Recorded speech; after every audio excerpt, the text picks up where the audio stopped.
کے درس کا آغاز ہو رہا ہے۔ اعوذ باللہ من الشیطان الرجیم، بسم اللہ الرحمن الرحیم۔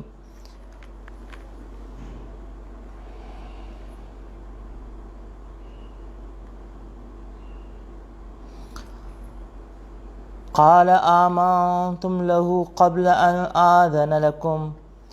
انه لكبيركم الذي علمكم السحر فلأقطعن أيديكم وأرجلكم من خلاف ولأصلبنكم في جذوع النخل ولتعلمن أينا أشد عذابا وأبقى قالوا لن نؤثرك على ما جاءنا من البينات والذي فطرنا فاقض ما أنت قاض انما تقضی هذه الحیاة الدنیا انا آمنا بربنا لیغفر لنا خطايانا وما اکرہتنا علیہ من السحر اللہ خیر وابقى انه من یأت ربه مجرما فإن له جہنم لا يموت فيها ولا يحيا ومن يأته مؤمنا قد عمل الصالحات فأولئك لهم الدرجات العلى جنات عدن تجري من تحتها الأنهار خالدين فيها وذلك جزاء من تزكى صدق اللہ العظیم۔ جی، ان آیات مبارکہ کے اندر ترجمہ دیکھیے کہ جو ہمارے اردو میں استعمال ہونے والے الفاظ ہیں۔ آمنتم، ایمان لانے سے، اور قبل کا لفظ دیکھیے ہمارے اردو میں استعمال ہوتا ہے قبل کے معنی میں۔ اسی طرح سے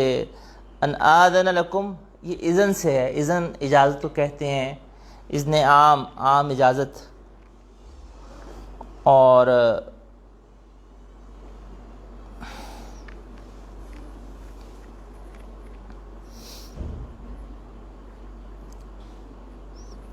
فَلَأُقَطِّعَنَّ أَيْدِيَكُمْ،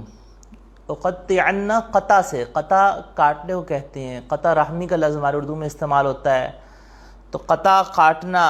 کسی چیز کا، ایدیکم ہاتھوں کا کاٹنا، اسی طرح سے ارجلکم من خلاف ولأصلبنکم، خلاف مخالف سمت سے، اور اصلبنا سولی دینے سے، صلیب کا لفظ جو ہے وہ سولی دینے کے لحاظ سے ہمارے اردو کے اندر ایک مستعمل لفظ ہے۔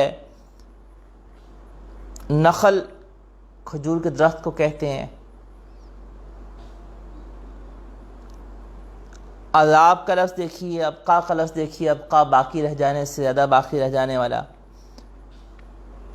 قالوا لن نؤثرک، نؤثرک کا لفظ جو ہے وہ ایثار سے ہے، ایثار کا لفظ اردو میں استعمال ہوتا ہے، بینات، واضح دلائل۔ اسی طرح سے دیکھیے گا کہ فقضی و التقاض، یہ فقضی یہ ہمارے اردو میں لفظ استعمال ہوتا ہے قاضی، قاضی کسے کہتے ہیں؟ فیصلہ کرنے والے کو۔ تو قاضی کا لفظ، قضا کا لفظ، کہ قضاء و قدر کا لفظ، یا اس طرح سے قاضی جو کہ فیصلہ کرتا ہے، وہ سمجھنا آپ کے لیے آسان ہو جائے گا۔ تو یہ اسی جو قاضی جس لفظ سے بنا ہے اسی لفظ سے فقضی بنا ہے۔ اور قضا کسی چیز کو فیصلہ کر دینا، پورا کر دینا، مقرر کر دینا، اسی لفظ سے یہ آگے تقضی، تقضی بھی اسی لفظ سے آگے ہے۔ حیات الدنیا، دنیا کی زندگی۔ اسی طرح سے لیغفر لنا، یغفر مغفرت سے ہے، خطایانا ہماری خطائیں، اور اکرہتنا، اکراہ مجبور کرنا۔ انہ من یأتی ربہ مجرم، مجرم کا لفظ ہمارے اردو میں استعمال ہوتا ہے۔ جہنم کا لفظ ہے لا یموت فیہا ولا یحیا، یموت موت سے دیکھیں، یحیا زندگی سے دیکھیں، حیات سے۔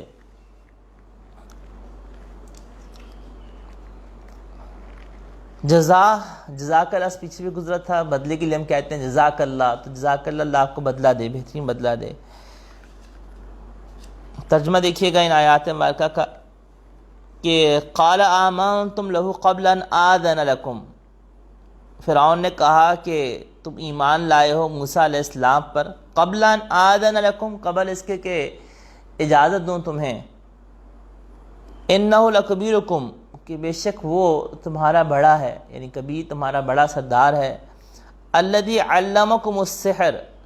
کہ جس نے تم کو جادو سکھلایا ہے. یعنی فرعون نے اپنی شکست دیکھ کر یہ الزام لگا دیا کہ یہ جادو جو ہے وہ تمہیں اس نے موسیٰ علیہ السلام نے ہی سکھایا ہے. فلا اقطعن، تو ضرور بضرور میں کاٹوں گا، ایدیکم، تمہارے ہاتھوں کو، وارجلکم، تمہارے پاؤں کو، من خلاف، مخالف سمت سے، وَلَأُصَلِّبَنَّكُمْ، اور ضرور بضرور، دو تاکیدوں کے ساتھ اس نے کہا کہ میں ضرور بضرور تمہیں کھجور کے تنوں پہ سولی دوں گا، وَلَتَعْلَمُنَّ، اور تم ضرور بضرور جان لو گے کہ اینا اشد عذابا وابقا، کون زیادہ سخت عذاب والا ہے اور کون زیادہ باقی رہنے والا ہے. قالوا لن نؤثرک، جادوگروں نے کہا کہ ہم ہرگز ترجیح نہیں دیں گے، قربان نہیں کریں گے، علی ما جاءنا، جو ہمارے پاس آ گیا ہے، بینات، معجزات ہمارے پاس آ گئے ہیں، والذی فطرنا، اور وہ ذات کی جب فطرنا، جس نے ہم کو پیدا کیا،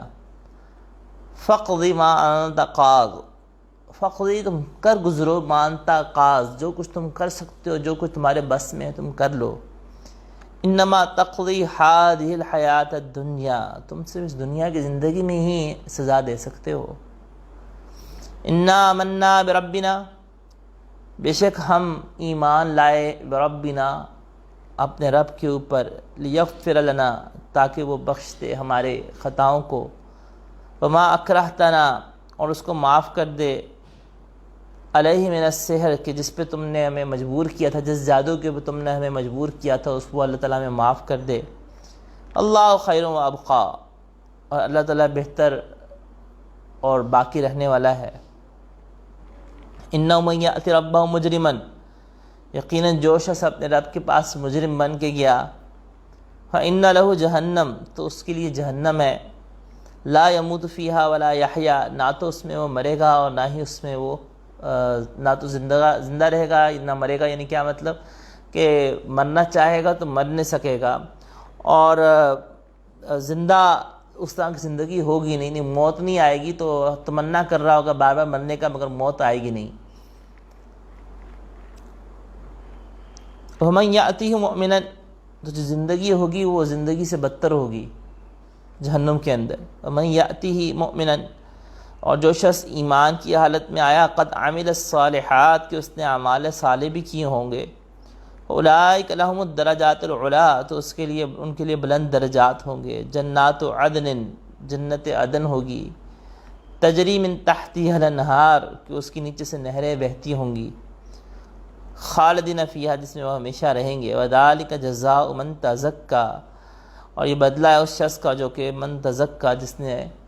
اپنا من سنوارا، جس نے تزکیہ کیا.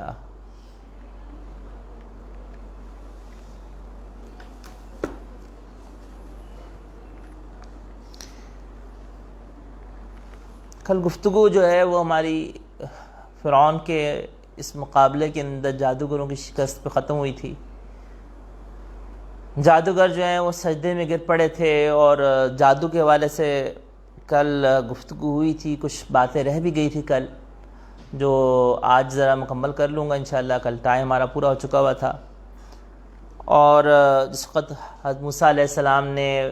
فرعون کا مطالبہ پورا کیا کہ ٹھیک ایک جگہ مقابلہ ہو جائے، اور جشن کا دن منتخب کیا گیا، سب لوگ اکٹھے ہو گئے، چاشت کا وقت تھا، جادوگر بھی اکٹھے ہو گئے، صفیں باندھ لیں. صفیں باندھنے کے بعد انہوں نے کہا کہ اے موسیٰ پہلے آپ ابتدا کریں گے یا پہلے ہم ابتدا کریں. ادب اختیار کیا. حضرت موسیٰ علیہ السلام نے ان کو دعوت دی کہ نہیں پہلے تم ہی ابتدا کر لو.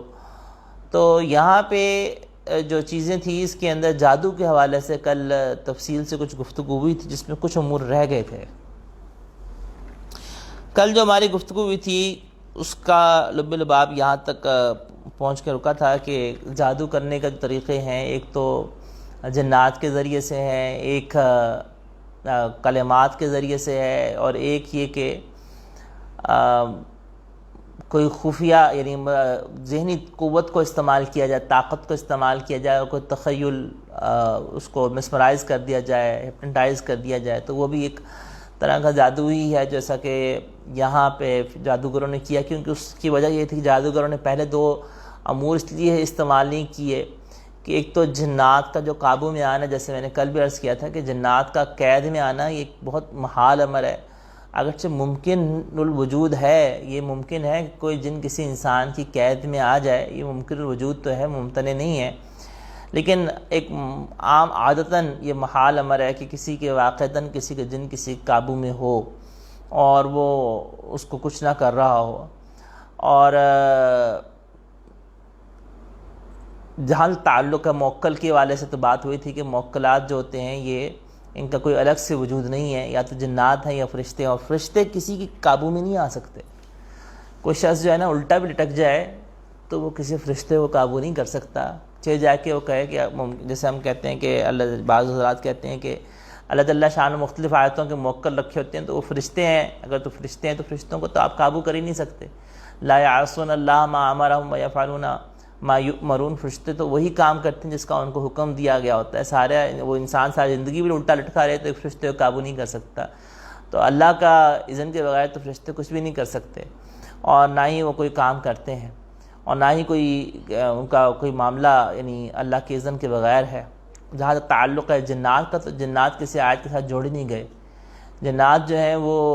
ان میں ایمان والے بھی ہیں اور جنات کے اندر کافر بھی ہیں. ان میں سے جس طرح سے مسلمانوں کے اندر، انسانوں کے اندر بعض مسلمان بھی ہیں، بعض کافر بھی ہیں، اس طرح جنات کے اندر بھی ایمان والے بھی جنات بھی ہیں، کفار جنات بھی ہیں. ایمان والوں کے اندر بھی ہر طرح کے ہیں، جس طرح سے مسلمان انسانوں کے اندر ہر طرح کے مسلمان ہیں، اس طرح سے کفار کے اندر ان جنات میں سے بعض یہودی بھی ہیں، بعض عیسائی بھی ہیں. اور جس طرح سے انسانوں کے ساتھ معاملہ ہے، کیونکہ اللہ جل شانہ 2 ہی مخلوقات ہیں جن کا قیامت کے دن حساب کتاب ہونا ہے، ایک انسانوں کا ایک جنات کا، ان دونوں کا ہی حساب کتاب ہونا ہے. چنانچہ سورہ رحمان میں ان دونوں کو ہی مخاطب کیا گیا، فَبِأَيِّ آلَاءِ رَبِّكُمَا تُكَذِّبَانِ. اور اللہ جل شانہ نے جنت کی نعمتوں کو بھی ذکر کیا اور جہنم کی نعمتوں کو بھی ذکر کیا، اور دونوں کو ہی اللہ جل شانہ نے مخاطب کیا.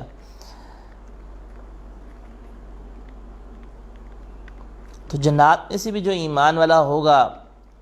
اور اعمال صالح والا ہوگا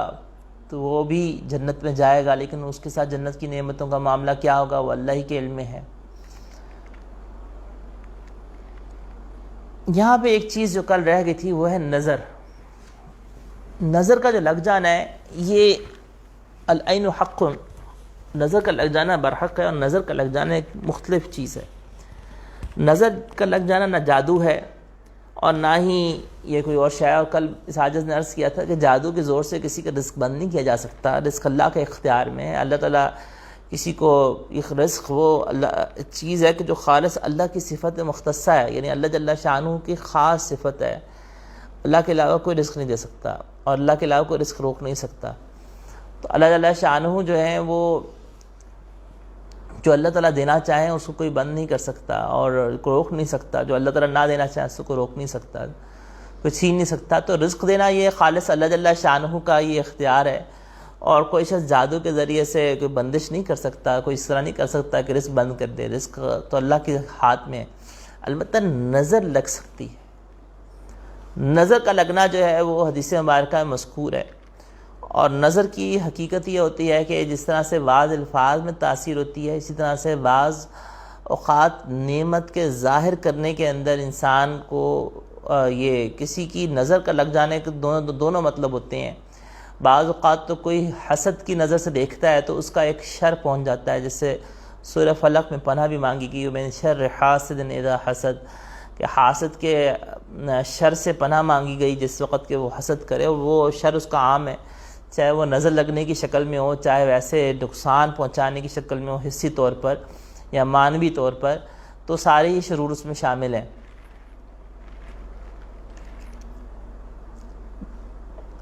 دوسرا، نظر کا لگ جانا محبت کی بنا پر بھی ہو جاتا ہے. بسا اوقات کوئی بری نظر سے نہیں دیکھا ہوتا بلکہ محبت کی نگاہ سے کسی کو دیکھا جاتا ہے، اور اس کو نظر لگ جاتی ہے. اور نظر ایک ایسی چیز ہے اس کے بارے میں حدیث مبارکہ میں فرمایا گیا کہ یہ اونٹ کو ہنڈیا تک پہنچا دے. اور اونٹ کو جو ہے نا وہ زیر کر کے ہنڈیا تک پہنچا دے. ایک صحابی تھے، بڑے نوجوان تھے، حسین تھے، وہ دریا میں نہا رہے تھے. ایک دوسرے صحابی نے دیکھا تو ان کی تعریف کی اور ان کے رنگت کی تعریف کی، تو وہ ان کو نظر لگی اور اسی وقت غش کھا کے گر پڑے اور بخار ہو گیا، غش کھا کے گر پڑے. تو یہ نظر لگی تھی، اور نظر کا جو لگ جانا ہے یہ ممکن الوجود ہے، لگتی بھی ہے. البتہ نظر سے حفاظت کا طریقہ بہت آسان ہے. مسنون دعاؤں کا اہتمام کریں، اور یہی سورہ فلق سورہ ناس. سورہ فلق سورہ ناس کے حوالے سے میں یہ بات بتاتا چلا جاؤں کہ اس کا جیسے میں نے کل عرض کیا تھا کہ جادو سے حفاظت کا سب سے مؤثر ترین ذریعہ تو خود قرآن ہے، اور اس میں خاص طور پہ معوذتین. کسی شخص کو یہ شبہ ہے یا کسی خاتون کو یہ لگتا ہے کہ اس کے اوپر جادو کیا گیا ہے تو وہ سورہ فلق سورہ ناس کا اہتمام کرے. اگر جادو بہت زیادہ شدت میں ہے تو سورہ فلق سورہ ناس کی تعداد کو بڑھا دیں. مثلا 101 دفعہ صبح سورہ ناس پڑھ لیں اور 101 دفعہ شام کو سورہ فلق پڑھ لیجئے، اور پڑھ کے اپنے اوپر دم کر لیں، پانی میں دم کر لیں، اور جہاں جہاں پہ جادو کا اندیشہ، اور اس کو عمل کو مہینہ چلا لیں، 2 مہینے چلا لیں. کہ جادو بہت سخت ہے، اول تو 10-15 دن بھی معمول سے کریں گے، پابندی سے کریں گے تو یہ جادو سخت جادو بھی ٹوٹ جاتا ہے اور ختم ہو جاتا ہے. اور یہ اللہ جل شان المعوذتین بہت بڑی نعمتیں اس امت کو عطا فرمائی ہیں. نبی کرم علیہ الصلوۃ تسلیمات تو نبی الانبیاء ہیں، سید الانبیاء. عصمت آپ علیہ الصلوۃ تسلیمات کو، حفاظت آپ علیہ الصلوۃ والسلام کو حاصل ہے. اللہ جل شانہ کی حفاظت کہ ہر وقت اللہ جل شانہ آپ کی حفاظت فرما رہے ہیں. تو اس کے باوجود آپ علیہ الصلوۃ تسلیمات 3 دفعہ صبح کے وقت میں اور 3 دفعہ شام کے وقت میں سورہ فلق، سورہ ناس اور سورہ اخلاص یہ پڑھا کرتے تھے. اور اس طرح سے سورہ فلق اور سورہ ناس کو 3 دفعہ پڑھ کے، اور سورہ اخلاص بھی روایت میں آتا ہے، اس کو پڑھ کر آپ علیہ الصلوۃ تسلیمات جو ہیں وہ اپنے اوپر پھونک لیا کرتے تھے. اور ہاتھوں پہ جیسے آدمی تھوکتا ہے اور تھوک کے سارے جسم میں مل لے. تو یہ ایک مستون عمل ہے کہ ایک عقل درجے میں کم از کم 3 دفعہ کر لیں، 7 دفعہ کر لیں، کسی بھی طاقت کے اندر کر لیں تو یہ انشاءاللہ مستقل کریں. اللہ جل شانہ نظر سے بھی حفاظت فرما دیں گے اور جادو اور اس چیزوں سے بھی حفاظت فرما دیں گے. اسی طرح سے مصنف ابن ابی شیبہ کی روایت ہے، اور مصنف ابن ابی شیبہ کے علاوہ 2-3 اور کتابوں میں بھی یہ روایت موجود ہے کہ جو شخص جمعے کی نماز کے بعد سورہ فلق 7 دفعہ، سورہ ناس، سورہ اخلاص 7 دفعہ، سورہ فلق 7 دفعہ اور سورہ ناس 7 دفعہ پڑھ لیتا ہے. اور خواتین جو کہ جمعہ نہیں پڑھتی وہ ظہر کی نماز کے پڑھنے کے بعد یہ عمل کر سکتی ہیں. اور یہ حدیث مبارکہ میں موجود ہے. اور حدیث مبارکہ ایک روایت جو ہے سیدہ عائشہ صدیقہ رضی اللہ تعالیٰ سے مروی ہے، اور ایک سیدہ اسماء رضی اللہ تعالیٰ عنہا سے مروی ہے. تو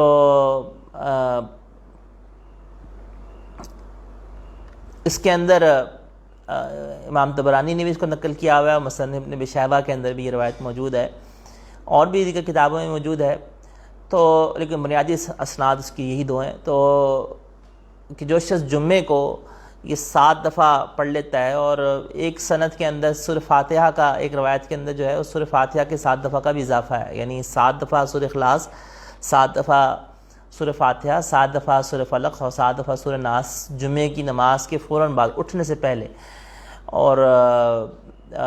خواتین ظہر کی نماز پڑھتی ہیں تو ظہر کی نماز پڑھنے کے فوراً بعد جمعے کے دن ہی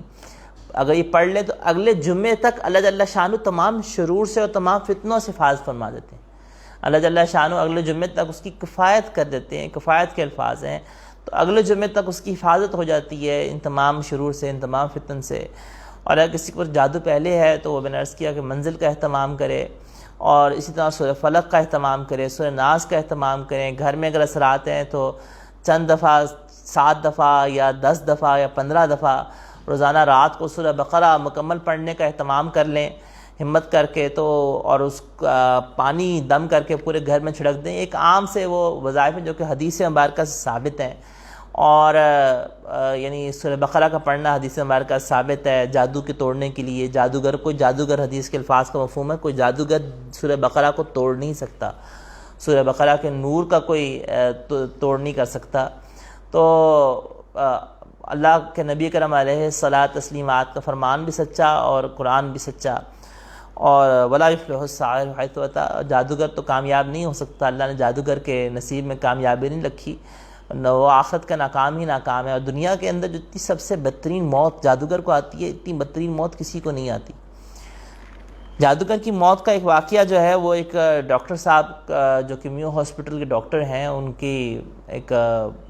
کلپ آیا تھا جس میں انہوں نے بیان کیا اپنے وارڈ کے اندر کہ جادوگر کی موت کس طرح سے آئی۔ کہ اس کا لب لباب یہ تھا کہ ان کے وارڈ میں ایک مریض آیا، اور وہ مریض جو تھا وہ اس کے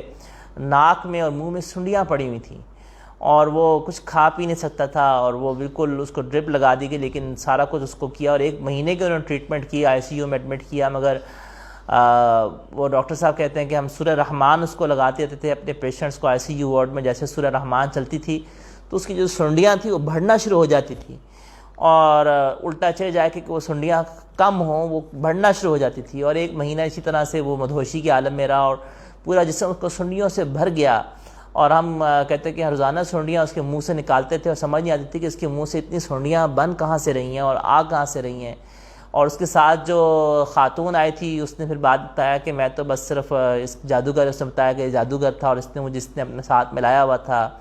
اور میں اس کے پاس کچھ عملیات کرنے کے لیے گئی تھی، شوہر کو قابو کرنے میں گئی تھی، اس نے میرے شوہر سے بھی مجھے الگ کروا دیا، اور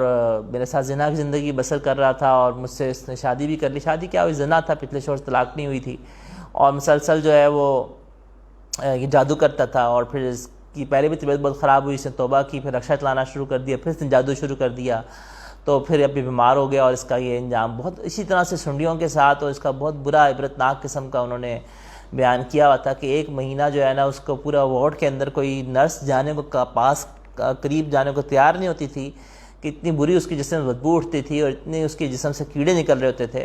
اور اس قدر عبرتناک ایک انجام تھا۔ اور جادوگروں کی موت اللہ تعالیٰ اسی طرح سے ان کا انجام بہت عبرتناک ہوتا ہے، بہت ہی، کیونکہ اس کی وجہ یہ ہے کہ حدیث مبارکہ کے اندر جادو کو کفر کہا گیا، اور اس آیت مبارکہ کے اندر بھی کل یہ بات رہ گئی تھی کہ جس وقت انہوں نے لاٹھیاں ڈالی تو، اور قرآن کریم کے اندر سورہ بقرہ کے اندر وَاتَّبَعُوا مَا تَتْلُو الشَّيَاطِينُ عَلَىٰ مُلْكِ سُلَيْمَانَ وَمَا كَفَرَ سُلَيْمَانُ وَلَكِنَّ الشَّيَاطِينَ كَفَرُوا، کہ سلیمان علیہ السلام نے کفر نہیں کیا، وَلَكِنَّ الشَّيَاطِينَ كَفَرُوا، شیاطین کفر کرتے ہیں، يُعَلِّمُونَ النَّاسَ السِّحْرَ، تو وہاں پہ جادو کو سکھلانے کو قرآن کریم میں کفر کہا گیا ہے۔ اس کی وجہ یہ ہے کہ جادو یا تو جادو کے اندر وہ کلمات کفر کہیں گے شیطان کو خوش کرنے کے لیے، شرک کا ارتکاب کریں گے، شیطان کو سجدے کریں گے، شیطان کی پرستش کی جائے گی، عبادت کی جائے گی، جادوگر جیسا کرتا ہے تو یہ کفر ہے۔ اور جو شخص، اسی لیے حدیث مبارکہ میں کہا گیا کہ جو شخص جادوگر کے پاس جانے والا جو ہے وہ اس کو کفر کہا گیا۔ اس کی وجہ یہی ہے کہ جو شخص کسی جادوگر کے پاس بھی جائے گا اور اس نے اگر اس قسم کے عملیات کروائے، اگرچہ آنے والے کو تو پتہ نہیں ہے لیکن اس سے لا علمی میں کفر کا ارتکاب کروا دیا، اور مثلاً یہ ماضی قریب کی بات ہے کہ خاتون کو اس طرح کسی عامل کے پاس گئی، اخبار میں پورا واقعہ آیا کہ اس عامل نے جو ہے وہ ان کو کہا یہ کہ جی فلاں کچھ ورقے ہیں، ان ورقوں کے اوپر تم نے جا کے کمرے میں چلے جاؤ، اور وہاں پہ جا کے تم نے بالکل برنا ہو کے پیشاب کرنا ہے ان ورقوں کے اوپر۔ اور وہ خاتون چلے گئی، اور اس کو بعد میں ذرا کچھ خیال آیا، جسم اس کو ان سے کہا کہ مجھے لگا جیسے دل سے کچھ میرے اتر گیا ہے، ختم ہو گیا ہے، میرے اندر سے ایمان نکل گیا ہے، تو مجھے خیال آیا کہ ورقے دیکھوں تو جن کی میں چل رہی ہوں ورقے کون سے ہیں، تو ایک ورقہ تھوڑا سا وہ پھاڑ کے اندھیرے کے اندر سے لے آئی،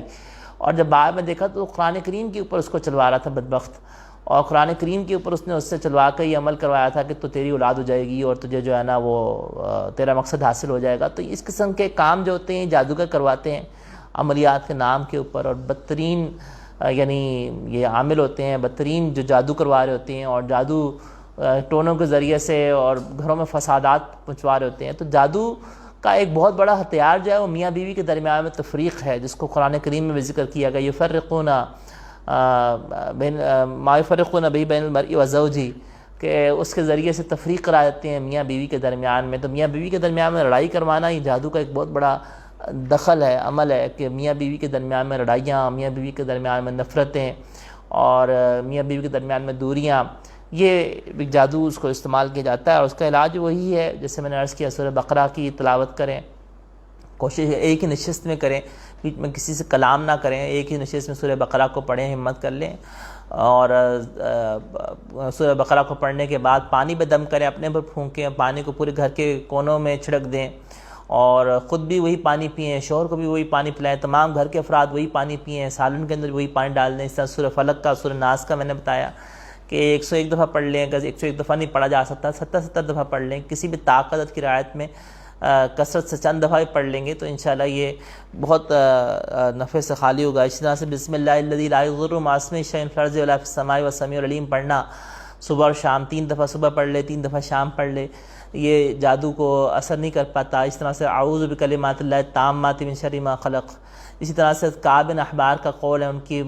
دعا مروی ہے کہ فرماتے ہیں کہ چند کلمات اگر میں نہ پڑھا کرتا تو یہودی مجھے گدھا بنا دیتے،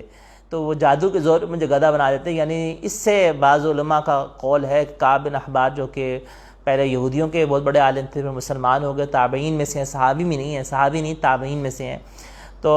حضرت عمر فاروق رضی اللہ تعالیٰ کے زمانے میں مسلمان ہوئے تھے، تو وہ فرمایا کرتے تھے کہ اگر میں یہ چند کلمات نہ پڑھتا تو یہودی مجھے گدھا بنا دیتے جادو کے زور پہ۔ تو اس کا مطلب ہے کہ جادو کے ذریعے سے کسی چیز کی حقیقت کو تبدیل کرنا ممکن تو ہے، مگر ایک بظاہر ایک امر محال ضرور ہے۔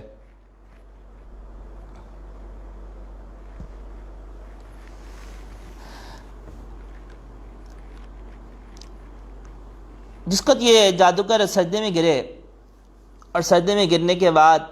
فرعون نے کہا کہ آمنتم لہو، انہوں نے کہا قالوا آمنا برب ہارون و موسیٰ،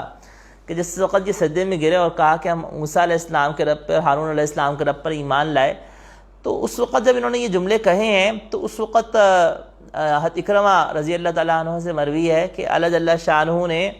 ان جادوگروں کو سجدے میں جب یہ گرے ہیں اور انہوں نے یہ سمجھ لیا، کیونکہ حضرت موسیٰ علیہ السلام نے پہلے دعوت بھی دی اور اس وقت پہلے ان کے درمیان میں اختلاف ہو گیا تھا کہ کہیں یہ واقعی نبی ہیں یا جادوگر ہیں۔ بہرحال فرعون کے دباؤ کے اوپر جو بھی تھا ان کا مشورہ ہوا کہ جادوگر، اور عوام الناس کو یہی کہا، لیکن جب انہوں نے معجزے کو دیکھا اور انہوں نے یہ دیکھ لیا کہ یہ ممکن نہیں ہے کہ کوئی ہمارے جادو کو ایسا زیر کر لیتا، یہ سوائے سے کہ نبی کا معجزہ ہی کیوں نہ ہو، معجزہ ہی ہو، کیونکہ وہ جو عصا تھا وہ اژدہا بنا اور اس نے سب سانپوں کو نگل لیا اور واپس لاٹھی میں تبدیل ہو گیا۔ تو جس وقت واپس لاٹھی تبدیل ہوا اور موسیٰ علیہ السلام کے ہاتھ میں واپس آ گیا تو ان کو حقیقت پتہ چل گئی۔ جب یہ سجدے میں گئے تو حضرت اکرمہ رضی اللہ تعالیٰ سے مروی یہ ہے کہ اللہ جل شانہ نے سجدے میں ان جادوگروں کو جنت کے مناظر دکھلائے۔ یہ جنت کے مناظر دیکھ لینے کا یہ ثمرہ تھا کہ انہوں نے اس کا جنت کی نعمتوں کا بھی تذکرہ فرمایا، اور اللہ جل شانہ نے جو ان کو ایمان کی حلاوت اس وقت نصیب فرما دے، اور جو انہوں نے ایمان افروز تقریر کی کہ سبحان اللہ، آپ دیکھیے کہ چند لمحے پہلے یہ وہ جادوگر تھے کہ سورہ شعراء میں ان کے یہ الفاظ نقل کیے گئے کہ فَبِعِزَّتِ فرعون، کہ فرعون کی عزت کی قسم ہم غالب آئیں گے۔ انہوں نے فرعون کی ایک جسے کہتے ہیں نا کہ فرعون کی جے آپ اردو میں ترجمہ کر لیں کہ بھئی فرعون کا ایک نعرہ لگایا، فرعون کی ایک بلند کرنے کے لیے کہ بھئی ہم جیت جائیں گے، اور ابھی چند لمحوں کے اندر جیسے ہی ان کے سامنے حق آیا تو حق آتے ساتھ ہی یہ لوگ جھک گئے اور حق کو تسلیم کر لیا اور سجدہ کیا اور کہا کہ ہم ایمان لے آئے۔ جس کو سجدے میں گئے اللہ جل شانہ کے آگے سجدے میں گر پڑے اور اللہ جل شانہ سجدے میں ان کو جنت کے مناظر دکھائے اور ایمان لے آئے۔ فرعون نے چیخ اٹھا، اس نے کہا کہ تم کیسے ایمان لا سکتے ہو جبکہ میں نے تمہیں اجازت نہیں دی، کیونکہ وہ تو خدا بن کے بیٹھا ہوا تھا اور اس کے لیے تو یہ متصور ہی نہیں تھا کہ میری اجازت کے بغیر ہی ایمان لے آئے۔ اب عوام الناس چونکہ ساری جمع تھی اور اس کی ایک مجمع کثیر جمع تھا اور اس کو یہ تھا کہ سب بھی ایمان نہ لے آئیں اور میرے اس سے نہ ہو جائیں، تو اس نے آگے سے اپنا اس حق اثر کو ظاہر کرنے کے لیے اس نے پھر وہی ہتھیار استعمال کیا۔ اس نے پھر اسی طرح سے ایک جھوٹا بہتان کہہ لیں، پروپیگنڈا کہہ لیں، اس نے کیا کہ یہ تمہارے بڑے جادوگر ہیں، انہوں نے تمہیں جادو سکھایا، تم ان کے شاگرد ہو اور تم لوگوں نے آپس میں بات طے کر کے اب تم نے ان کے آگے جھک گئے ہو۔ تو فَلَأُقَطِّعَنَّ أَيْدِيَكُمْ، اب عوام الناس کو ایمان لانے سے روکنے کے لیے اس کے پاس کے ذرا کوئی ہتھیار نہیں تھا کہ وہ ان کو سخت سزا دیتا، چنانچہ اس نے کہا کہ میں ضرور بے ضرور تمہارے ہاتھ پاؤں کو مخالف سمتوں سے کٹوا دوں گا۔ مخالف سمتوں سے کٹوانے کا مطلب یہ تھا کہ دایاں ہاتھ اور بایاں پاؤں یہ مخالف سمتوں سے کاٹنا ہے، اور اس کی ابتدا سب سے پہلے فرعون نے کی، اور تمہیں کھجور کے تنوں پہ لٹکا دوں گا، اس لیے تاکہ یعنی سولی دینے کا، تاکہ عبرت کے طور پہ سب لوگ پتہ چلے۔ جس وقت یہ مقابلہ ہو رہا تھا تو فرعون کی جو اہلیہ آسیہ رضی اللہ تعالیٰ عنہ وہ مسلسل اپنے یعنی خادماؤں کے ذریعے سے خادمات کے ذریعے سے اطلاع میں تھی کہ اس مقابلے کا کیا بنا، اور اس روایت سے پتہ چلتا ہے کہ یہ فرعون وہی فرعون تھا جو اس نے بچپن میں حضرت موسیٰ علیہ السلام کو پالا تھا۔ بعض مفسرین اس طرف گئے ہیں کہ حضرت موسیٰ علیہ السلام کا مقابلہ جس فرعون سے ہوا وہ اور فرعون تھا، لیکن اس روایت سے پتہ چلتا ہے کہ نہیں، وہ دوسرا فرعون نہیں تھا، یہ وہی فرعون تھا جس نے بچپن میں حضرت موسیٰ علیہ السلام کو پالا تھا، اور اسی فرعون سے ہی مقابلہ ہوا، اور اسی کی اہلیہ جو تھی وہ حضرت آسیہ رضی اللہ تعالیٰ عنہ تھی، کہ جس وقت انہوں نے یہ دیکھا کہ جادوگر ایمان لے ہیں تو اسی وقت انہوں نے بھی کہا کہ موسیٰ علیہ السلام تو ان کے پالے ہوئے تھے، تو اسی وقت انہوں نے بھی کہا کہ میں موسیٰ کے رب پہ ایمان لے آئی، اور جس وقت موسیٰ کے رب پر ایمان لے آئی اور اس وقت جب ایمان لانے کا ہوا، اور اس وقت کے بعد فرعون ملعون نے جو حضرت آسیہ رضی اللہ تعالیٰ عنہ کے اوپر تشدد کا سلسلہ شروع کیا، ان کے جسم میں میخیں گڑوا دی، اور ان کے جسم میں میخیں گڑوانے کے بعد ان کے اوپر بھاری پتھر ڈال کے ان کو شہید کر دیا گیا، اور اللہ جل شانہ نے جس وقت انہوں نے دعا کی کہ اللہ مجھے جنت کے اندر گھر عطا فرما دیں، اپنے اندر کا بیت کا، اور آپ جو ہے جنت کے اندر میرا اپنے قریب جو ہے اپنے پاس جنت میں مجھے گھر عطا فرما دیں، اور اسی لیے روایت کے اندر آتا ہے کہ آسیہ رضی اللہ تعالیٰ عنہ کا نکاح جنت میں جو ہے وہ نبی الانبیاء سید الانبیاء آپ علیہ التسلیمات سے کیا جائے گا، کہ اللہ جل شانہ نے کے لیے انہوں نے جو ایمان لا کے جو قربانی دی اور اپنی جان قربان کی، اور ایک وہ طویل واقعہ ہے کہ کس طرح سے انہوں نے ان کے اوپر ظلم و ستم کیا گیا، اور کس طرح سے وہ ایمان لے کر آئیں اور ایمان کے بعد جمی رہیں۔ اور ان جادوگروں کو جس وقت کہا گیا تو فرعون نے کہا کہ تم جان لو کہ کس کا عذاب زیادہ سخت ہے اور کس کا عذاب زیادہ باقی رہنے والا ہے۔ قالوا لن نؤثرك على ما جاءنا من البينات، انہوں نے کہا کہ نہیں، ہمیں جو واضح دلائل آ چکے ہوئے ہیں، ایک تو جنت کو دیکھ چکے ہوئے تھے جس کا تذکرہ قرآن کریم میں تو نہیں ہے، میں نے عرض کیا کہ حضرت اکرمہ رضی اللہ تعالیٰ عنہ کی روایت ہے کہ جنت دکھلائی گئی تھی ان کو، اور صحابی کا ایک قول ہے، اور یقیناً صحابی کی کوئی ایسی بات کا تعلق وحی کے جانے بغیر ممکن نہ ہو، وہ اللہ کے نبی کرم علیہ الصلوۃ والتسلیمات سے سننے پر ہی محمول کیا جاتا ہے کہ یقیناً آپ علیہ الصلوۃ والتسلیمات سے ہی دریافت فرمایا ہے، اور آپ علیہ الصلوۃ والتسلیمات نے ہی اس کا بتلایا ہے۔ ان جادوگروں نے جس کو تقریر کی ہے، یہ ایسی ایمانی تقریر ہے کہ انسان یہ عقل حیران رہتی ہے کہ کیسے اللہ جل شانہ ان کو پختہ ایمان عطا فرما دیا۔ ان کا کہ والذی فطرنا، کہ جس ذات نے ہم کو پیدا کیا، ہمارے پاس دلائل آ گئے، ہمارے پاس واضح بینات آ گئے، ہم نے معجزے کو اپنی آنکھوں سے دیکھ لیا۔ فقض ما انت قاض، تم جو کچھ کر سکتے ہو کر گزرو۔ یہ ایک جرت تھی، دلیری تھی، جو کہ اللہ جل شانہ نے ایمان کی وجہ سے ان کو عطا فرمائی، اور اس ایمان کامل کا ایمان کمال درجہ عطا فرمایا، اور کہا کہ انما تقضی حاضل حیات دنیا، کر سکتے ہو تو دنیا میں ہی کر سکتے ہو نا، اور آخرت کے بعد تو ہمیں کچھ نہیں کر سکو گے، اور دنیا کے اندر جو اذیت دے سکتے ہو اسے دنیا میں اذیت دے سکتے ہو۔ ہم اپنے رب پہ ایمان لے آئے تاکہ ہماری گناہوں کو وہ معاف کر دے۔ یہ ہے کہ وجہ بیان کی کہ ہمارا ایمان لانا کیوں، کہ اللہ تعالیٰ ہمیں معاف فرما دیں، اور یہ مقصود کہ اللہ تعالیٰ ہماری مغفرت فرما دیں، اللہ ہم سے راضی ہو جائیں، اس مقصود کہ اللہ ہمارے گناہ معاف فرما دیں، ہم سے راضی ہو جائیں۔ اور ما اکرہتنا علیہ من السحر، جو پوچھا ہم سے تم نے مجبور کیا جادو کرنے کے اوپر، تو جادو کرنے کے اوپر تو یہ خود تیار ہوئے تھے، مقابلے کے اوپر خود تیار ہوئے تھے، لیکن جو جادو کے اوپر ان کو مستقل فوج کے اوپر رکھا ہوا تھا، مقابلے مجبور جو کیا تھا وہ تو فرعون نے ہی کیا تھا، اور اس لیے انہوں نے کہا کہ ما اکرہتنا علیہ من السحر، کہ جو تم نے جادو پہ مجبور کیا اس گناہ کے اوپر، ہم گناہ کرتے رہے جادو کا، اس سے اللہ تعالیٰ ہمارے گناہ کو معاف کر دے، اور واللہ خیر وابقیٰ، اور اللہ تعالیٰ سب سے بہتر ہے، باقی رہنے والا ہے۔ اس کے بعد انہوں نے ذکر کیا ان من یأتی ربہ مجرما، کہ جو اپنے رب کے پاس آتا ہے مجرم ہونے کی حالت میں۔ اب یہاں مجرم ہونے سے مراد کیا ہے؟ یہاں مجرم ہونے سے مراد ہے کافر۔ اولین اس کا جو معنی ہے وہ یہ ہے کہ جو کفر کی حالت میں اللہ کے ہاں جاتا ہے۔ اس کی وجہ یہ ہے کیونکہ اللہ جل شانہ نے آگے تقابل کیا ہے کہ من یأتی مؤمنا سے، کہ جو ایمان کی حالت میں آتا ہے، تو ایمان کا تقابل کا مطلب یہ ہے کہ یہاں مجرم سے مراد جو ہے وہ عام گناہ گار نہیں ہے، کہ کیونکہ جو شخص گناہ کرے گا وہ بھی جہنم میں جائے گا، لیکن ہر گناہ کی سزا جہنم نہیں ہے، کہ گناہ صغیرہ بھی ہیں کبیرہ بھی ہیں، اور اللہ جل شانہ جو گناہ کو معاف کر دے تو اللہ کے لیے معافی کچھ بھی مشکل نہیں، اور توبہ کر لے گا تو سارے گناہ معاف ہو جائیں گے۔ تو یہاں پہ یہ، اور اولین معنی تو اس کا وہ ہے کہ جو کفر کی حالت میں آئے، اور گناہ بھی اس صورت میں کہ جب کوئی کبیرہ گناہ کا مرتکب ہے اور توبہ کیے بغیر دنیا سے چلا گیا ہے، تو اِنَّ مَن یَأْتِ رَبَّهُ مُجْرِمًا کہ جو من یأتی ربہ کہا کہ جو اپنے رب کے پاس مجرم ہونے کی حالت میں آتا ہے، یعنی اس حالت میں آیا کہ اس کے نامہ اعمال میں کبیرہ گناہ لکھے ہوئے ہیں اور توبہ نہیں لکھی ہوئی ہے، تو اللہ جل شانہ کا ایک ضابطہ یہ ہے کہ اللہ جل شانہ نے اس کے لیے جہنم مقرر فرمائی ہے، سزا ملے گی اس کو، اپنے سزا دل میں ایمان ہوگا تو وہ جہنم سے نکال لیا جائے گا، اور اللہ جل شانہ کو قیامت کے دن اللہ جل شانہ یغفر لمن یشاء ویعذب من یشاء، جس کو چاہے معاف بھی فرما دیں، جس کو چاہے پکڑ بھی لیں۔ تو اللہ جل شانہ لا یموت فیہا ولا یحیا، یہ اس کیفیت کا بیان کیا کہ نہ تو ان کو موت آئے گی اور نہ وہ زندہ رہیں گے، یعنی زندہ رہنے سے مراد یہ کہ بار بار مرنے کو کریں گے، اور بار بار جو زندگی ہوگی وہ اتنی بہترین زندگی ہوگی کہ وہ کوئی زندہ اس کو جینا کہاں نہیں جا سکے گا، وہ تو ایک جیسے آگ کا عذاب میں مسلسل جل رہے ہیں، پگھل رہے ہیں، مگر بار بار، اور پھر موت مرتے ہیں، پھر دوبارہ زندہ ہوتے ہیں، اور مسلسل سانپ بچھو ڈس رہے ہیں، تو ایک وہ عذاب کی جو کیفیت جہنم کے اندر ہوگی، اللہ تعالیٰ ہم سب کو بچائے، اللہم اجرنا من نار جہنم۔ تو اللہ جل شانہ سب کو جہنم سے محفوظ فرمائے۔ تو جہنم کا جو عذاب ہوگا وہ تو اس شدید کیفیت کو، عذاب کی کیفیت کو انہوں نے بیان کیا۔ اور من یأتی مؤمنا، جو اللہ جل شانہ کے پاس ایمان کی حالت میں آئے گا، جس نے صرف ایمان نہیں بلکہ قد عمل الصالحات،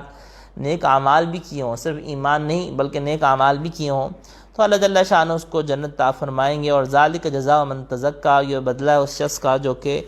پاک صاف رہا، جس نے تزکیہ اپنا کیا۔ تزکیہ کسے کہتے ہیں؟ تزکیہ کہتے ہیں نفس کے رذائل کو دور کرنا،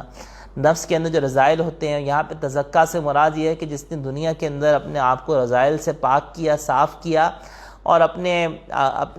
گناہوں سے بچا، تو اس نے اپنے من کو صاف کیا، تو وہ شخص، اس کا یہ بدلہ ہے کہ اس کو اللہ جل شانہ جنت عطا فرمائیں گے۔ یہ مختصر تفسیر تھی ان آیات کے اندر، نکات کو ذرا دیکھیے گا، اور کل بھی کچھ نکات ذرا رہ گئے تھے، ان کو بھی ساتھ ملا کر یہ عاجز عرض کرتا ہے۔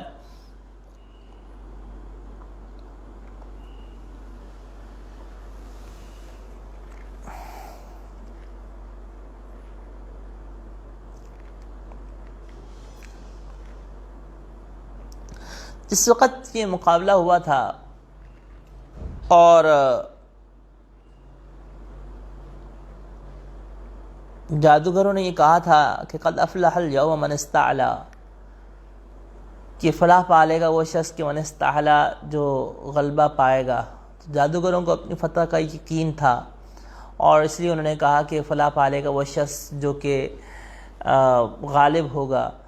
یہ در حقیقت آپ اس میں کہہ سکتے ہیں کہ انہوں نے اپنی آپ کو ایک جھوٹی تسلی دی تھی۔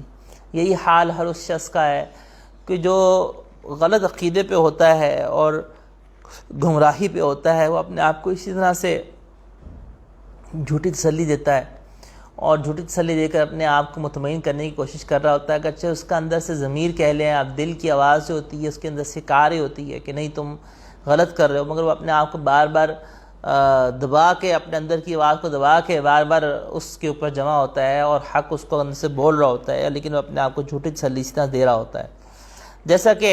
ان جادوگروں کے اندر اختلاف رائے ہوا کہ یہ نبی ہیں یا یہ جادوگر ہیں، لیکن انہوں نے اپنی اس آواز کو یہ کہہ کے تسلی دے لی، تھپکی دے کے سلا دیا، اور اپنے آپ کو مطمئن کرنے کی کوشش کر لی، لیکن جس وقت ان کے سامنے حق آیا تو انہوں نے حق تسلیم کر لیا۔ موسیٰ علیہ السلام کا، جیسے میں نے کل عرض کیا تھا کہ انہوں نے ادب اختیار کیا، اور پہلے کہا کہ موسیٰ آپ ڈالیں گے یا ہم ابتدا کریں۔ حضرت موسیٰ علیہ السلام نے ان کو پہلے کیوں دعوت دی؟ کیونکہ حضرت موسیٰ علیہ السلام نے دعوت اس لیے دی کہ جس وقت انہوں نے ادب کیا تو حضرت موسیٰ علیہ السلام نے بھی ایک جیسا کہ ایک ہوتا ہے، ایک لڑائی کے اندر ایک احترام ہوتا ہے کہ اچھا نہیں تم پہلے ڈالو، اور دوسری وجہ یہ بھی تھی کہ حضرت موسیٰ علیہ السلام کو اللہ کے وعدے کا یقین بھی تھا کہ یہ غالب آ جائے گا، تو اس لیے حضرت موسیٰ علیہ السلام نے ان کے ادب کی رعایت میں ان کا بھی ایک احترام دیا، جیسا کہ کوئی اگر ہمارے ساتھ اچھا سلوک کرتا ہے تو ہم بھی آگے سے پھر اچھا سلوک کرتے ہیں، اچھا سا اس کو ایک رسپانس دیتے ہیں۔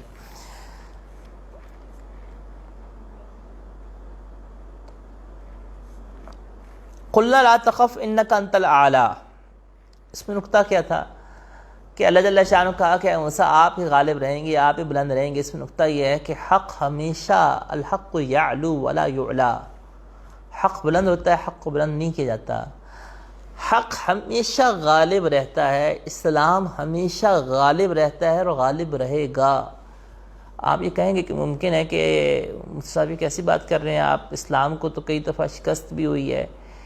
اور اسلام کئی دفعہ مغلوب بھی ہوا، ابھی بھی تو مغلوب ہوا ہے۔ نہیں، غلطی ہے، اسلام نہیں مغلوب ہوا، مسلمان مغلوب ہوئے ہیں۔ شکست مسلمانوں کو ہوئی ہے، اسلام کو بھی شکست نہیں ہوئی۔ مسلمان مغلوب ہو سکتا ہے مگر اسلام کبھی بھی مغلوب نہیں ہوا۔ اسلام ہمیشہ غالب ہی رہا تھا، غالب رہا ہے اور غالب رہے گا۔ مسلمان اپنے اعمال کی کمزوری کی بنا پہ پٹائی کا شکار ہو جائیں، مار کھا لیں تو مسلمانوں کا قصور ہے۔ اور یہ مسلمانوں کا ایک المیہ ہے۔ یہ چند 2-3 دن پہلے جاوید چودھری صاحب کا کالم نظر سے گزرا، انہوں نے یہی رونا رویا ہوا تھا کہ جی ہم مسلمان کیوں ہیں، تو اس کا جواب مطلب ہم مسلمان عمل کیوں نہیں کرتے، اس کا جواب یہ ہے کہ الاسلام یعلو، اسلام تو بلند ہے، کمزوری جو ہے وہ مسلمانوں کے اپنے اندر اعمال کے اندر ہے۔ اس مسلمانوں کی کمزوری کا ہم الزام اسلام کو نہیں دے سکتے۔ صحابہ کرام رضوان اللہ علیہ اجمعین سچے مسلمان تھے، تابعین تبع تابعین ان کے بعد آنے والے وہ سچے مسلمان تھے، وہ باعمل مسلمان تھے، اسی لیے لوگ ان کے عمل کو دیکھ کر مسلمان ہوا کرتے تھے۔ اور آج بھی جہاں کہیں بھی کوئی باعمل مسلمان ہے تو وہاں پہ اس باعمل مسلمان کے اخلاق کو، اس کے معاملات کو، اس کی بزنس ڈیلنگ کو دیکھ کر لوگ مسلمان ہوتے ہیں، ہو رہے ہیں۔ جو باعمل مسلمان ہے، پورا آوے کا آوا بگڑا نہیں ہوا، اس خاک کے اندر کچھ چنگاریاں ہیں اور اس میں کچھ ہیرے موجود ہیں۔ ایسے نہیں ہے کہ سارے ہی مسلمان بے عمل ہیں، باعمل مسلمان بھی الحمدللہ موجود ہیں۔ اگر سارے بے عمل ہوتے اللہ کا عذاب نہ آ جاتا۔ تو باعمل مسلمان میں قلیل ہیں، کم ہیں، لیکن بحثیت مجموعی مسلمانوں میں عمل کی کمزوری ہے، بحثیت مجموعی مسلمانوں میں عمل کی کمزوری ہے۔ تو مسلمان تو مغلوب ہو رہے ہیں، پٹ رہے ہیں، اسلام اور نہیں پٹ سکتا، نہ اسلام کبھی مغلوب ہوا۔ اسلام تو ہمیشہ بلند تھا، بلند ہے اور بلند رہے گا۔ اور مسلمانوں کا معاملہ اگر تو یہ اسلام پہ عمل کریں گے تو غالب ہو جائیں گے، کیونکہ اسلام جب خود غالب ہے تو یہ ان کو بھی غالب بازی دے گا۔ یہاں پہ نبی تھے تو کیسے ہو سکتا تھا کہ وہ مغلوب ہو جائیں؟ وہ تو شریعت اور اسلام کی دعوت کو لے کر آئے تھے، تو فرمایا انک انت اعلیٰ، آپ ہی بلند رہو گے۔ تو یہ اللہ نے صرف خطاب موسیٰ علیہ السلام کو نہیں، یہ قرآن میں ذکر کیا ہے۔ قرآن ہمیشہ رہنے والا کلام اللہ کا ہے، اللہ کا کلام ہے، اور ہر دور میں آنے والے مسلمانوں کو یہ پیغام دے رہا ہے کہ لا تخف انک انت الاعلیٰ، کفار سے مت خوف کریں، کفر سے مت خوف کریں، انک انت الاعلیٰ، اگر تم ایمان پہ، اعمال صالح پہ بعمل زندگی گزارو گے تم بلند ہو جاؤ گے، تم غالب آ جاؤ گے، چاہے سارے جتھا تمہارے خلاف کیوں نہ آ جائے۔ لیکن اگر ایمان نہیں ہے، اعمال صالح نہیں ہے، تقوی نہیں ہے، عمل نہیں ہے، تو ہتھیار جمع بھی کر لو گے تو پھر وہی ہوگا کہ 1,00,000 کی فوج جو ہے وہ ہتھیاروں سمیت ہتھیار ڈال کر آ گئی تھی اور بنگلہ دیش کے اندر جو ہے سرنڈر کر دیا۔ 1,00,000 فوج تھی اور ٹائیگر نیازی بن گئے۔ 1,00,000 فوج تھی، 1,00,000 فوج جس کے پاس اسلحہ تھا وہ دشمن کو سرنڈر کر رہی ہے، دشمن کو اپنے ہتھیار ڈال رہی ہے، اور ہتھیار ڈال کے 2 لخت ہو گیا۔ اور ہمارا ملک جب ایمان تو ہو، ایمان تو ہے تھا، اعمال صالح نہیں تھے، اعمال صالح نہیں تھے، مدد اللہ کی اعمال صالح کے ساتھ ہے، اور جب تک اعمال صالح ساتھ نہیں ہوں گے اس وقت اللہ کی مدد نہیں آئے گی۔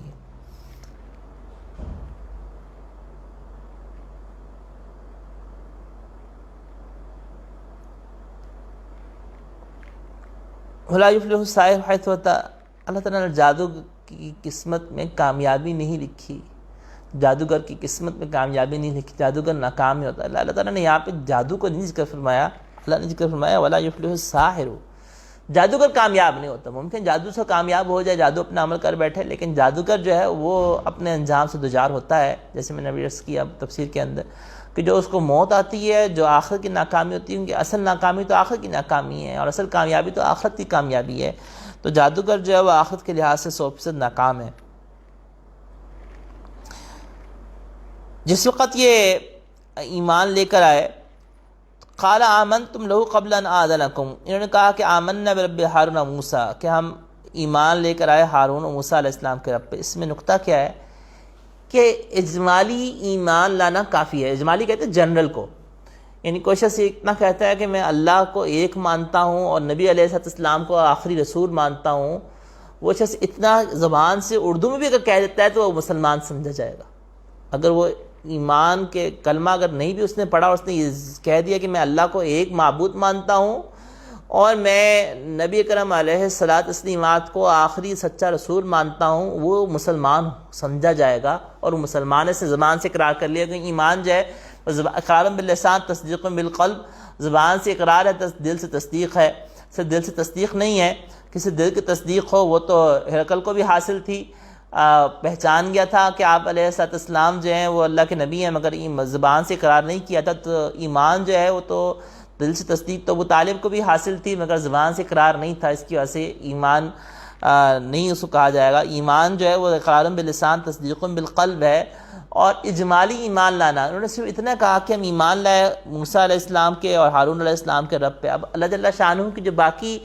شریعت کے جو احکام تھے موسیٰ علیہ السلام کو جو دیے گئے تھے، ابھی انہوں نے اس کی اقرار نہیں کیا، صرف اتنا ہی کہا تو یہ مسلمان سمجھے جائیں گے اور مسلمان ہیں، اور ان کو اللہ جل شانہ نے ایمان کی دولت سے نوازا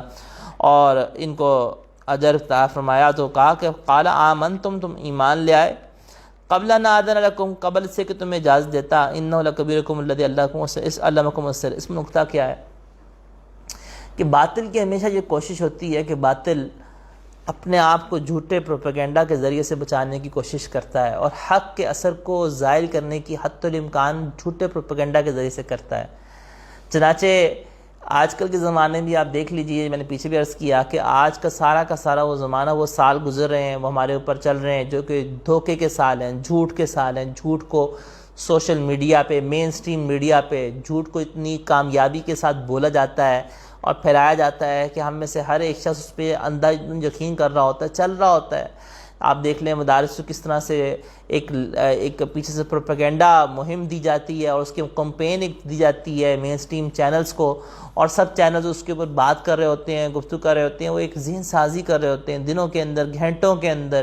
چند لمحات کے اندر پوری عوام کی ذہن سازی کرنے کا کام جو ہے وہ دیا گیا ہے، تاکہ دجال آئے تو دجال کو نجات دہندہ بنا کے پیش کیا جا سکے۔ تو حق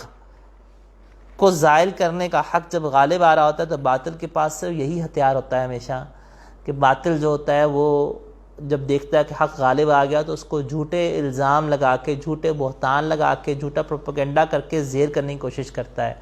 جیسا کہ فرعون نے کیا۔ اس نے جب دیکھ لیا کہ اب کوئی معاملہ حل نہیں رہا تو اس کے پاس سوائے اس کے اپنے عوام الناس کو بچانے کے لیے اور کوئی پروپیگنڈا کرنے کا کوئی چارہ نہیں تھا کہ یہ بڑے جادوگر ہیں اور میرے جو جادوگر تھے وہ سارے انہی کی شاگرد تھے،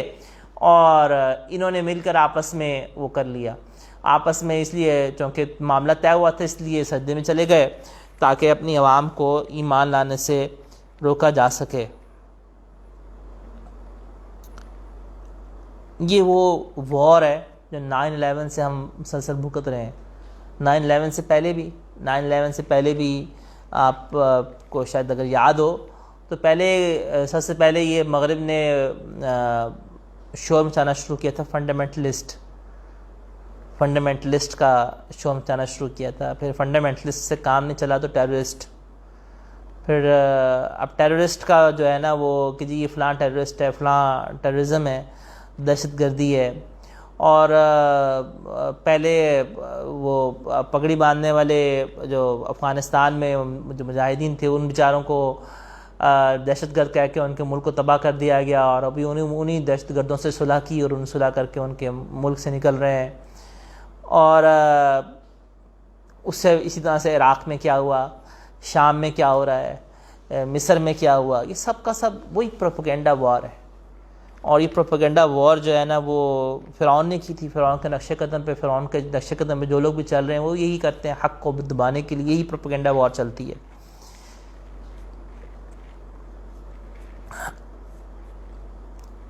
فَلَأُقَطِّعَنَّ أَيْدِيَكُمْ وَأَرْجُلَكُمْ مِنْ خِلَافٍ وَلَأُصَلِّبَنَّكُمْ فِي جُذُوعِ النَّخْلِ۔ ہر دور میں ظالم بادشاہ اہل حق کو دبانے کے لیے ظلم و ستم کے پہاڑ ڈھاتے رہے ہیں۔ فرعون نے ظلم و ستم کا پہاڑ ڈھایا، ان جو جادوگر پہلے تھے اور اہل ایمان ہو گئے، ان کو فرعون نے ایک سزا دی، ان کے ہاتھ پاؤں کو مخالف سمتوں سے کاٹا، ان کو اسی طرح سے تنوں پہ لٹکا دیا، لیکن وہ لوگ ایمان سے پیچھے نہیں ہٹے. یہ اہل حق کے اوپر وہ آزمائش تھی کہ جو ہر زمانے کے اندر آتی رہی ہے، اور جو اہل ایمان اس آزمائش کے اوپر استقامت کے ساتھ ڈٹ گئے تو تتنزل علیہم الملائکہ ان الذین قالوا ربنا اللہ، کہ بے شک وہ لوگ کہ جنہوں نے کہا کہ ہمارا رب اللہ ہے، ثم استقاموا، پھر اس کے اوپر استقامت کے ساتھ ڈٹ گئے، تتنزل علیہم الملائکہ، ان کے اوپر ملائکہ نازل ہوتے ہیں، کہتے ہیں اللہ تخافوا، مت خوف کرو، اور تمہیں بشارت و جنت کی. تو اہل ایمان کے اوپر آزمائشیں ظالم بادشاہوں کی طرف سے ہر زمانے کے اندر اہل ایمان پہ آتی رہی ہیں، اور اس زمانے میں بھی آتی رہی ہیں، آ رہی ہیں، اور آگے بھی آتی رہیں گی. تو اہل ایمان کو اس سے گھبرانا نہیں چاہیے کہ اللہ جل شانہ نے جو اس پہ اجر عطا فرمایا ہے، اور اللہ جل شانہ سے عافیت ہم مانگتے ہیں، عافیت کا سوال کرتے ہیں. لیکن یہ بات ذہن میں رکھیں کہ ایک صحابی اللہ کے نبی کرم علیہ السلام کے پاس آئے، کہا یا رسول اللہ میں سب سے آپ سے محبت کرتا ہوں. فرمایا حدیث کا مفہوم ہے کہ اچھا پھر تم آزمائشوں کے لیے تیار رہنا، آزمائشیں اس طرح سے آئیں گی جیسے کہ پانی بلندی سے تمہاری طرف آتا ہے. تو یہ جو آزمائشیں ہوتی ہیں یہ کون سی ہوتی ہیں؟ یہ ایمان کی آزمائشیں ہوتی ہیں. اہل ایمان کو بحیثیت مجموعی آزمائش کا سامنا کرنا پڑ رہا ہوتا ہے. اور جیسے آپ آج کل کے دیکھیں، آج کل کے زمانے میں ابھی کیا ہو رہا ہے، مدارس کو دبانے کے لیے وقف ایکٹ لے آئی حکومت کہ جی مدارس کو دبانے کے لیے. چلیں پاکستان کی بات چھوڑیں، باقی پوری دنیا کے اندر کیا ہو رہا ہے، سب طرف اسی طرح سے ہوتا ہے، ہوتا چلا آیا ہے، کوئی پہلے پرانا نیا سلسلہ نہیں ہے،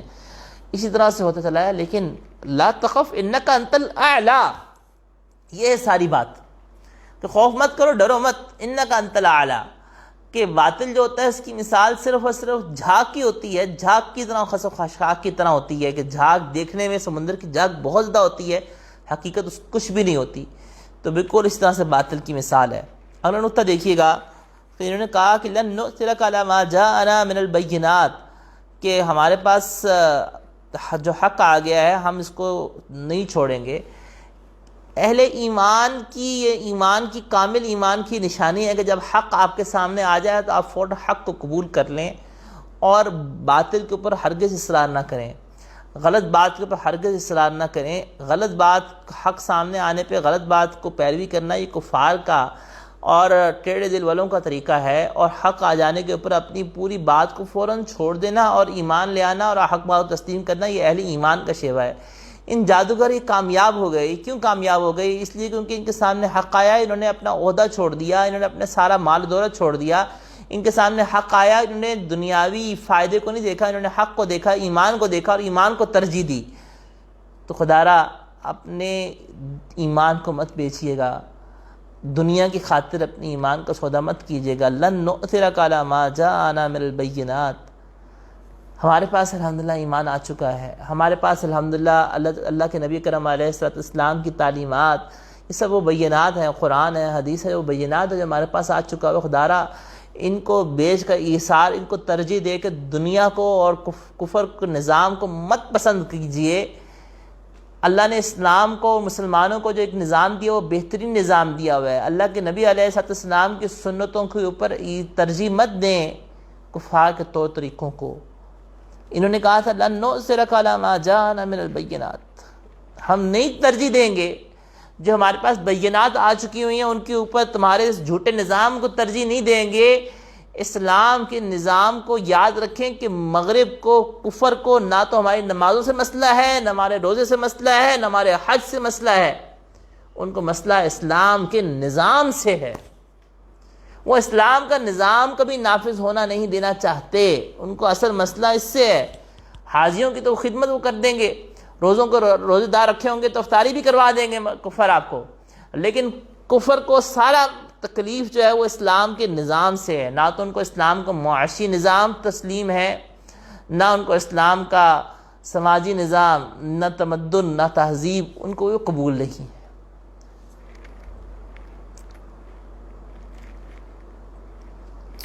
فاقض ما انت قاض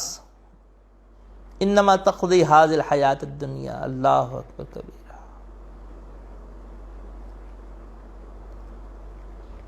اے میرے وہ مسلمان بھائیوں اور بہنوں کہ جو مغرب کفار کا ظلم و ستم سہ رہے ہیں، چاہے وہ عراق کی ابو غریب جیل ہے، چاہے وہ ڈاکٹر عافیہ صدیقی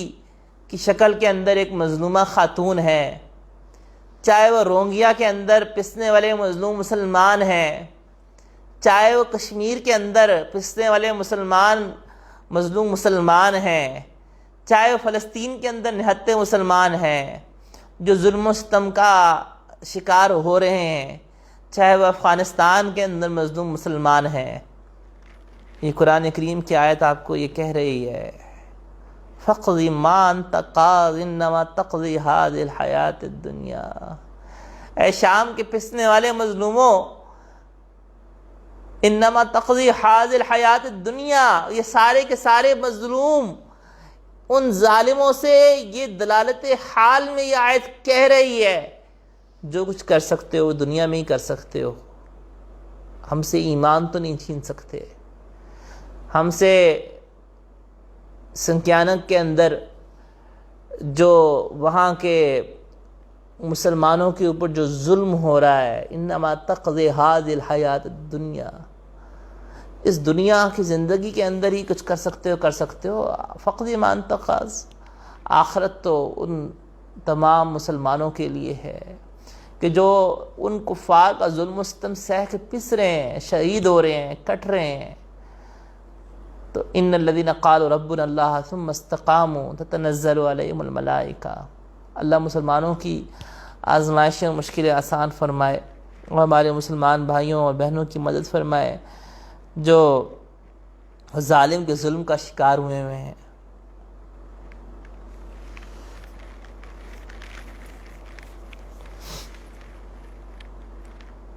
اگلا نقطہ دیکھیے گا، انا آمنا بربنا لیغفر لنا خطایانا، ایمان جو ہے وہ ہر قسم کے گناہ کو مٹا دیتا ہے، ایمان جو ہے وہ ہر قسم کے کبیرہ سے کبیرہ گناہ کو بھی مٹا دیتا ہے، حتیٰ کہ کوئی جادوگر بھی اگر اپنے کفری کام سے توبہ کر کے ایمان لے کر آئے گا تو اللہ تعالیٰ اس کے سارے پچھلے گناہوں کو معاف کر دیں گے۔ اور ایک آبیتی ایک کارگزاری جو ہے وہ اخبار میں شائع ہوئی تھی، ایک مصری جادوگر تھا جس نے توبہ کر کے ایمان لے آیا تھا اور اس نے اپنے احوال بیان کیے تھے کہ کس طرح سے شیطان نے اور جنات نے اس کو تنگ کیا، پھر کس طرح سے وہ ڈٹا رہا۔ بہت زیادہ ایک طویل اور ایک پرسر تھا، ٹائم ہمارا پورا ہو چکا ہوا ہے، انشاءاللہ پھر کسی موقع پہ میں اس کو عرض کروں گا۔ مختصراً یہ تھا کہ شیطان اور جنات نے اس کو ہر طرح سے اس کے اوپر دباؤ ڈالا اور بہت زیادہ کیا اور وہ ثابت قدم رہا۔ تو ایمان جو ہوتا ہے وہ پچھلے سارے گناہوں کو مٹا دیتا ہے۔ اِنَّهُ مَن يَأْتِ رَبَّهُ مُجْرِمًا فَإِنَّ لَهُ جَهَنَّمَ، جو شخص دنیا کے اندر اللہ کی بات کو نہیں مان کے چلے گا تو اس کی پھر پٹائی ہوگی، اور جو شخص دنیا کے اندر رب کو منا کے چلا گیا، مَن يَأْتِ مُؤْمِنًا قَدْ عَمِلَ الصَّالِحَاتِ، تو وہ کامیاب ہے۔ تو اصل کامیابی آخرتی کامیابی ہے، اصل ناکامی آخرت کی ناکامی ہے۔ اگلا نقطہ دیکھیے گا کہ مَن يَأْتِ مُؤْمِنًا قَدْ عَمِلَ الصَّالِحَاتِ کے اندر کہ صرف ایمان کافی نہیں ہے بلکہ اعمال صالح بھی ضروری ہیں۔ ایمان کے ساتھ اعمال صالح ہوں گے۔ پورے قرآن کریم کے اندر اللہ تعالیٰ نے ہر جگہ پہ ان الذین آمنوا وعملوا الصالحات، آمنوا وعملوا الصالحات، آمنوا وعملوا الصالحات، ایمان اور اعمال صالح، ایمان اور اعمال صالح دونوں کو ہمیشہ ذکر فرمایا ہے۔ صرف محض ایمان نجات کے لیے کافی نہیں ہے، اعمال صالح بھی ساتھ چاہیے۔ اگرچہ ایمان کا تعلق اعمال صالح، یعنی ایمان ایک شخص لے آیا، اس نے کوئی عمل صالح نہیں بھی کیا اور اس کی فوراً وفات ہو گئی، مثلا ایک شخص نے کلمہ پڑھا اور ساتھ اگلے ہی لمحے اس کی موت ہو گئی، ایمان لایا اور چند ہی گھنٹے بعد اس کا انتقال ہو گیا، تو وہ کامیاب ہے۔ جیسے ایک صحابی ایمان لائے اور ابھی کسی بھی نماز کو پڑھنے کا ان کو موقع نہیں ملا تھا اور وہ شہید ہو گئے جہاد کے اندر۔ تو ایک شخص ایمان لاتا ہے اور چند ہی لمحوں کے بعد، جیسا کہ یہ جادوگر بھی ہوا، ایمان لائے، ابھی کچھ اعمال صالح کا موقع نہیں ملا اور یہ شہید کر دیے گئے، تو یہ کامیاب ہیں۔ تو اگر موقع نہ ملے تو الگ بات ہے، لیکن اگر ایک شخص ایمان لاتا ہے اور اس کے پاس موقع ہے، اعمال صالح کی طرف متوجہ ہو رہے ہیں، جیسے اللہ جل شانہ کے احکامات اس کی طرف متوجہ ہو رہے ہیں اور اس کو پورا کرنا اس کی ذمہ ہے، تو اس کو پورا کرنا اس کی ذمہ داری ہے، وہ کرے گا تو اللہ جل شانہ جنت عطا فرمائیں گے اور جنت کے اندر جو نعمتیں ہیں وہ اس کو ملیں گی۔ ذالک جزاء من تزکا، تو تزکیہ کی فکر کرنا یہ اہل ایمان کا اور اہل جنت کا شیوا ہے۔ اور دنیا کے اندر اگر ہم تزکیہ اپنا کر لیں گے، دنیا کے تزکیہ کی فکر کر لیں گے تو آخرت کے اندر